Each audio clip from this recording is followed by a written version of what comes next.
अस्सलाम वालेकुम दोस्तों, this is Mehboob and welcome to mobile मशवरा। आज हम बात करने वाले हैं कैमरे के स्पेसिफिकेशन के बारे में कि कोई भी एक कैमरा होता है, जब उसका हम स्पेसिफिकेशन देखते हैं तो नॉर्मली हम जो है मेगापिक्सल को देखते ही डिसाइड कर रहे हैं कि भाई इसका कैमरा बहुत ज़्यादा अच्छा होने वाला है, जबकि ये सच नहीं है। यानी किसी भी कैमरे का मेगापिक्सल का ज़्यादा होना इस चीज़ की दलील नहीं है कि उस फ़ोन का कैमरा बहुत ज़्यादा अच्छा होगा। उसमें और भी बहुत ज़्यादा फैक्टर्स होते हैं जिसको समझना पड़ता है, जो तमाम फैक्टर्स मिल के कंट्रीब्यूट करके एक बहुत अच्छी तस्वीर जो है प्रोड्यूस करते हैं। उसमें मेगापिक्सल भी एक फैक्टर है। आज हम उन तमाम इंडिविजुअल फैक्टर के बारे में बात करेंगे और इजीली समझेंगे सिंपल वर्ड्स में, ताकि हम आगे आप किसी भी फ़ोन के स्पेसिफिकेशन, कैमरा के स्पेसिफिकेशन को देखें, आपको इजीली समझ में आ जाए कि इसके कैमरे की क्वालिटी क्या होने वाली है।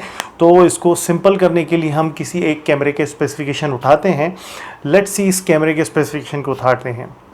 सबसे पहले 12.2 मेगापिक्सल लिखा हुआ है। इसके बाद जो वैल्यूज़ दिखाई गई है वो f/1.8 है। अभी f/1.8 क्या है, और इसके बाद जो वैल्यूज़ ब्रैकेट में दी हुई है ये तो बेसिकली f/1.8 का ही मिलीमीटर में दिखाया गया है। इसके बाद जो इम्पोर्टेंट फैक्टर है वो है 1.1/2.55, ये क्या है, और इसके बाद 1.4 UM क्या है। इन तमाम फैक्टर्स को हम इंडिविजुअल समझते हैं, इनके फंक्शंस को देखते हैं कि ये क्या कंट्रीब्यूशन करते हैं, और फिर जो कि आपको समझते हैं कि फिर जाके एक अंडरस्टैंडिंग पैदा होती है कि इसकी कैमरे की रिज़ल्ट क्यों अच्छा है। हम कोशिश करेंगे कि आसान अल्फाजों में समझें हर एक चीज़ को, ताकि इजी टू अंडरस्टैंड हो जाए। सबसे पहले मेगापिक्सल के बाद आती है एफ वैल्यूज़। f/ जो आपकी डिफरेंट वैल्यूज़ होती हैं, इसको कहते हैं एपर्चर। एपर्चर का काम क्या होता है, ये बेसिकली कैमरा में एक विंडो का काम कर रहा होता है।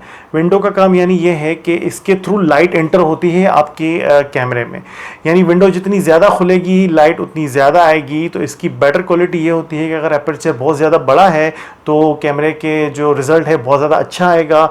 इसको इस तरह समझें कि अगर आप विंडो ज़्यादा खोलते हैं तो लाइट ज़्यादा आती है कमरे में, और ज़्यादा खोलते हैं तो और ज़्यादा आती है। तो इसके एपर्चर की वैल्यूज़ को ज़रा समझ लें। इसके जो वैल्यूज़ लिखी हुई है वो 1.8 है। अपर्चर की जो वैल्यू होती है वो डिफरेंट होती है, यानी अपर्चर जितना बड़ा होता है उसकी वैल्यू कम होती है। यानी अगर वैल्यू आपको उस स्पेसिफिकेशन में आपको वैल्यू कम दिखे, जैसे अगर 1.8 है तो आप समझ लें कि उसका अपर्चर का जो साइज़ है वो बड़ा है। अगर 1.7 है तो और ज़्यादा बड़ा है, और 1.6 है, 1.5 है तो और ज़्यादा बड़ा है। यानी वैल्यूज़ जितनी कम होती जाएंगी अपर्चर का साइज़ उतना ज़्यादा होगा। तो इस चीज़ को आपको जहन में बिठाना है कि अपर्चर की वैल्यू कम होगी तो बेटर है। कम का मतलब है कि वो अपर्चर ज़्यादा बड़ा है। तो अपर्चर का काम होता है कि आपके कैमरे के जो फ़ोन है उसमें लाइट को एंटर करता है। लाइट बेसिकली अपर्चर के थ्रू एंटर होती है आपके कैमरे में। वो लाइट बेसिकली इसके बाद लेंस में आती है। अब लेंस का यहाँ पर डिफाइन नहीं किया गया। लेंस की एक बहुत अलग ही चैप्टर है। अगर लेंस के बारे में डिस्कस करें तो बहुत सारे किस्म के लेंस होते हैं। फ़िलहाल उस पर बात नहीं करते डिटेल में, लेकिन इतना समझ लें कि लेंस का काम होता है, वो कैमरे की आँख होती है। जैसे आप देखते हैं जिस तरह की इमेज को, तो वो लेंस भी इसी तरह देखता है। तो लेंस का काम यही होता है, कैमरे की आंख होती है। इसके बाद तो मोस्ट इंपॉर्टेंट फैक्टर होता है वो होता है सेंसर होता है। इन वैल्यूज़ में भी आपको जो दिखाई गई है वैल्यू 1/2.55, ये सेंसर का साइज़ है। इसको भी बेटर ये समझें कि अगर सेंसर का साइज़ ज़्यादा बड़ा होता है तो कैमरे की क्वालिटी, इमेज की क्वालिटी बहुत ज़्यादा अच्छी आती है।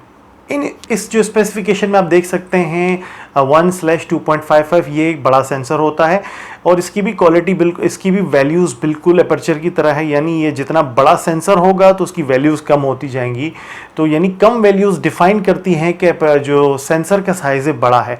यहाँ पर 1/2.55 इंच है, और अगर ये 1/2.3 होता या 1/2.2 या 1/2 होता तो मीन्स सेंसर का साइज़ बड़ा है। तो इसकी क्वालिटी भी इसको भी इस तरह समझें कि अगर भी किसी भी फ़ोन के स्पेसिफिकेशन में अगर सेंसर का साइज़ बड़ा है तो उसकी क्वालिटी पिक्चर की बहुत ज़्यादा अच्छी आएगी और कैमरे का रिज़ल्ट बहुत ज़्यादा अच्छा होगा। नाइट मोड में हो या डे मोड में हो, उसका रिज़ल्ट बहुत अच्छा आएगा। सेंसर का साइज़ कैसे आपको पता चलेगा कि बड़ा है, यानी अगर 2.55 है तो एक बड़ा ही सेंसर समझ लें इसको भी। लेकिन अगर उससे बड़ा होगा तो उसकी वैल्यू कम होगी, यानी 2.3 होगी, और अगर 2.2 होगी तो सेंसर और ज़्यादा बड़ा होगा, 2.2 होगी तो और ज़्यादा बड़ा होगा, और अगर 2 होगी तो 1 बाय 2 होगी तो और ज़्यादा बड़ा होगा। तो यानी वैल्यूज़ जितनी कम होती जाएंगी, सेंसर का साइज़ आपको ये समझ लेना है कि वो बड़ा है और उसकी कैमरे का रिजल्ट बहुत ज़्यादा अच्छा होगा। इसके बाद दोस्तों बहुत इंपॉर्टेंट फैक्टर जो आता है वो आप इस वैल्यूज़ में देख सकते हैं 1.4 UM। 1.4 UM क्या है?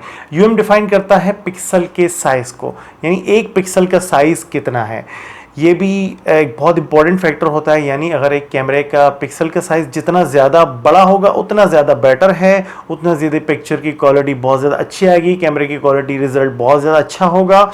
यानी इसमें देख सकते हैं 1.4 एक बड़ा है साइज़ है।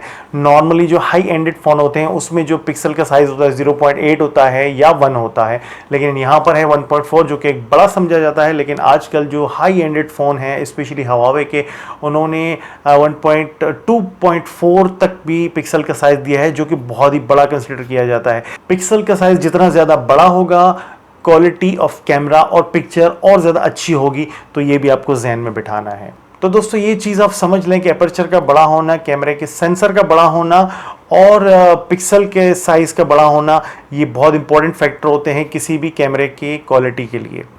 स्मार्टफोन का कैमरा जिस तरह काम करता है, सबसे पहले जो अपर्चर होता है उसके थ्रू लाइट इंटर होती है। यानी अपर्चर अगर बड़ा होगा तो ज़्यादा लाइट आएगी और वो नाइट मोड में भी बहुत अच्छी पिक्चर आएंगी और डे में भी बहुत तस्वीर आएंगी। तो अपर्चर जितना ज़्यादा बड़ा होगा लाइट ज़्यादा आएगी, वो लेंस के थ्रू आपके सेंसर में जाती है और वो सेंसर आपके सॉफ्टवेयर के साथ बहुत अच्छा काम करने के बाद एक आप क्वालिटी इमेज प्रोड्यूस करता है। माइंड यू के कैमरे का जो सॉफ्टवेयर है वो भी बहुत इंपॉर्टेंट फैक्टर होता है। अब एक ट्रिकी पार्ट ये समझ लें कि जब नॉर्मल तस्वीर लेते हैं वाइड एंगल की, तो उसमें अपर्चर का कम होना यानी अपर्चर का बड़ा होना बहुत ज़रूरी है। उसमें पिक्सल साइज़ और सेंसर का बड़ा होना भी बहुत ज़रूरी है। लेकिन एक टेक्निकल चीज़ ज़रूर समझें, लेकिन जब हम माइक्रो शॉट लेते हैं या फिर हम डेप्थ सेंसिंग यानी पोर्ट्रेट शॉट लेते हैं, तो उसमें अपर्चर का बड़ा होना ज़रूरी नहीं होता, क्योंकि उसमें लाइट को बेसिकली हम एक ख़ास सब्जेक्ट के ऊपर आनी पड़ती है। एक ख़ास सब्जेक्ट को फोकस करना पड़ता है, तो लाइट उस ख़ास सब्जेक्ट की ही होती है, पे ही पड़ती है। तो यानी उसमें नॉर्मली जो माइक्रो शॉट लेते हैं या पोर्ट्रेट होता है, उसमें अपर्चर नॉर्मली 2.4, 2.2 या 2.5 भी होता है, तो उसमें भी बहुत ज़्यादा अच्छी तस्वीरें आती हैं। यानी तमाम फैक्टर कहीं ना कहीं एडजस्ट कर रहे होते हैं।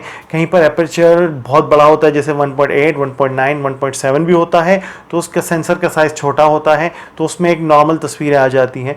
लेकिन अगर सेंसर बड़ा है और अपर्चर छोटा भी है तो भी उसमें क्वालिटी तस्वीर आ जाती है। यानी अगर अपर्चर मिसाल के तौर पे 2.4 या 2.2 है, लेकिन सेंसर का साइज़ बड़ा है, यानी सेंसर का साइज़ 1/2 है, तो यानी कि पिक्चर की क्वालिटी बहुत ज़्यादा अच्छी आने वाली है। तो इन शॉर्ट यही समझ लें कि हर फैक्टर को कहीं ना कहीं एडजस्ट करना पड़ता है क्वालिटी इमेज लाने के लिए।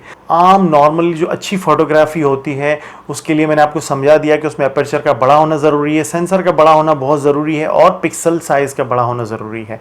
तो ये चीज़ आपको अब समझ में आ गई होगी कि मेगापिक्सल बेसिकली डिसाइड नहीं करते। मेगापिक्सल इस चीज़ की अलामत नहीं है कि आपके कैमरा की मोबाइल के कैमरा की तस्वीर बहुत ज़्यादा अच्छी आने वाली है। इसकी मिसाल आप इस तरह से ले लें कि 2018 में जो पिक्सल 3 XL फ़ोन आया था, जिसमें एक कैमरा लगा हुआ है, सिंगल कैमरा लगा हुआ है, उसमें सिर्फ 12.2 मेगापिक्सल है।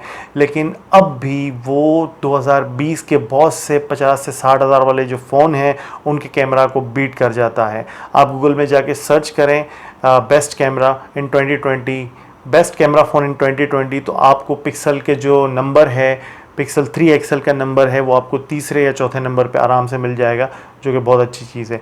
यानी अब आप समझ गए होंगे कि मेगापिक्सल चाहे 64 हो या 48 हो या 108 हो, अगर दूसरे फैक्टर इनके अच्छे नहीं हैं तो वो आपको क्वालिटी इमेज प्रोड्यूस नहीं करेगा।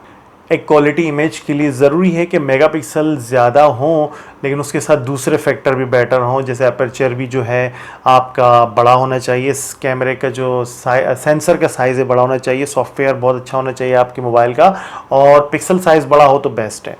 लेकिन नॉर्मली जो हाई एंडेड फ़ोन है अगर वहाँ पिक्सल साइज़ छोटा भी दे देते हैं फिर भी तस्वीरें बहुत ज़्यादा अच्छी आती है। इसकी वजह ये है कि वो सेंसर बहुत बड़ा दे देते हैं और अपर्चर भी एवरेज का दे देते हैं। लेकिन अगर अपर्चर कम है और सेंसर भी बड़ा है फिर भी आपकी क्वालिटी इमेज जो है आ ही जाती है। तो दोस्तों ये सुनने के बाद उम्मीद है आपको कैमरा की स्पेसिफिकेशन का अंदाज़ा हो गया होगा कि अब आपको अंदाज़ा हो जाना चाहिए कि जब किसी भी फ़ोन के कैमरा के स्पेसिफिकेशन को देखते हैं तो उसमें क्या क्या फैक्टर को देखना चाहिए कि जिसको देख के आपको समझ में आ जाए कि उसकी क्वालिटी ऑफ पिक्चर या वीडियो क्या होने वाली है। तो दोस्तों मिलते हैं किसी नेक्स्ट वीडियो में। अगर आपको वीडियो पसंद आई, अगर आप चाह रहे हैं कि इसी टॉपिक से रिलेटेड कोई वीडियो बनाई जाए तो कमेंट सेक्शन में मुझे ज़रूर बताइएगा। कोई सवाल हो तो कर सकते हैं। वीडियो पसंद आई तो लाइक कर दें, सब्सक्राइब कर दें और अपने दोस्तों को भी शेयर करते हैं। मिलते हैं किसी नेक्स्ट वीडियो में, तब तक के लिए अपना बहुत ज़्यादा ख्याल रखिएगा। अल्लाह हाफिज़।